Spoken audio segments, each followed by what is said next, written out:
Patuloy na magiging maalinsangan ang panahon ngayong araw ng Martes. Sa live windy monitoring, naglalaro pa rin sa 27 hanggang 30 degrees Celsius ang temperatura sa buong bansa. Katumbas yan ng hanggang 43 degrees Celsius na heat index o yung nararamdaman natin mismo na init. Nagdeklara ng walang pasok sa lahat ng antas sa buong Sultan Kudarat, bayan ng Tantangan sa South Cotabato at ilang syudad at bayan sa Negros Occidental.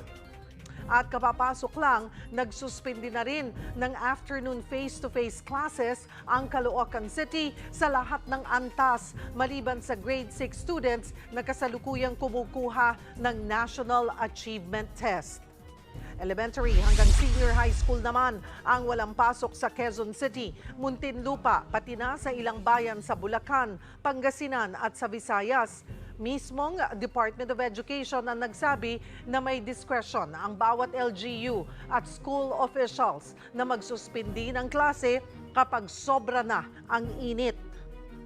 Sa ating mga schools na talagang meron tayong pag-asa forecast on very high heat index, talagang nag-shift na tayo automatically to alternative delivery mode. Siyempre, yung ating mga schools, meron na silang mga kanya-kanyang plano para maging continuous pa rin yung ating learning delivery despite the suspension of face-to-face classes. Kaugnay niyan, magkakausap natin si Pag-asa weather forecaster Veronica Torres. Veronica, magandang tanghali. Magandang tanghali din po sa inyo, Ms. Cheryl, pati na rin sa ating mga taga-subaybay. Ano ang aasahan nating panahon ngayong araw at sa mga susunod pa? Sa kasalukuyan, region ng high pressure nakaka-apekto sa may silangang bahagi ng northern at central Luzon. So less cloud development sa area na yan at less chance ng rainfall. Pero sa Metro Manila and the rest of the country, asahan naman natin yung partly cloudy to cloudy skies.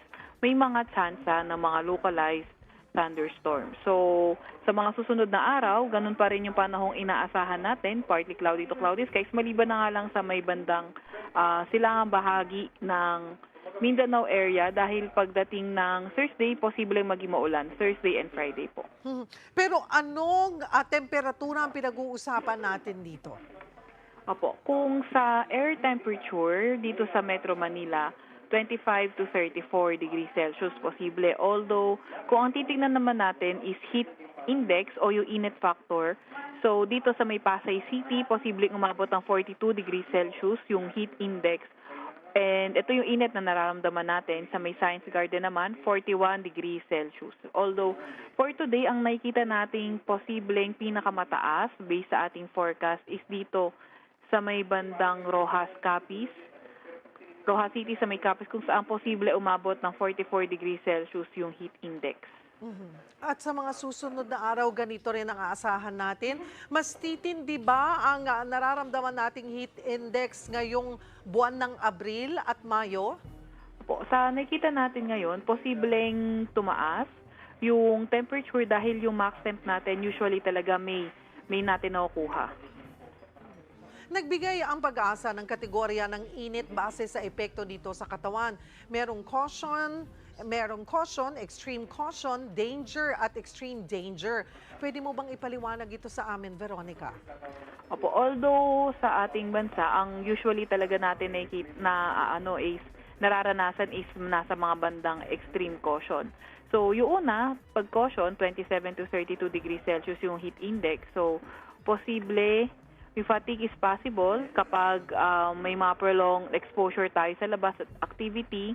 So kapag tuloy-tuloy, pwede yung heat cramps. Then 33 to 41 degrees Celsius na heat index, extreme caution, dahil heat cramps and heat exhaustion posible. And then kapag patuloy nga yung aktibidad natin sa labas, pwede tayo magka-heat stroke. Then pag 42 to 51 degrees Celsius, yung heat index natin mapanganib na.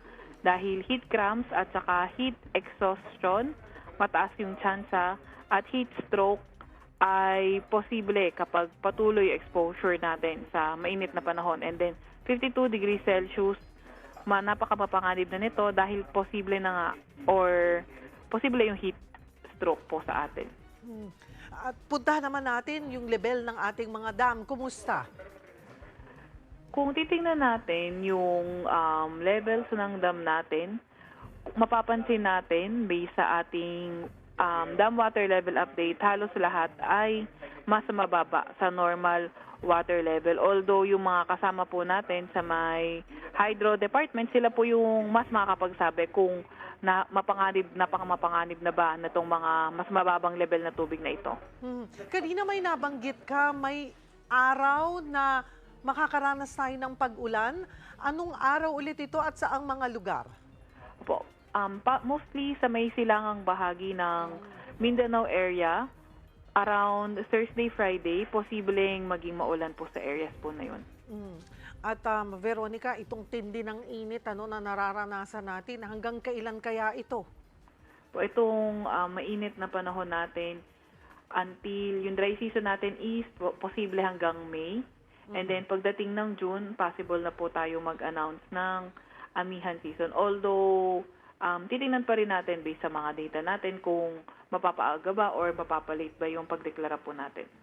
Makakaapekto ba doon sa posibleng sa ating panahon itong El Nino na mas humaba or tumagal yung ating dry spell or yung tag-init, tag-tuyot?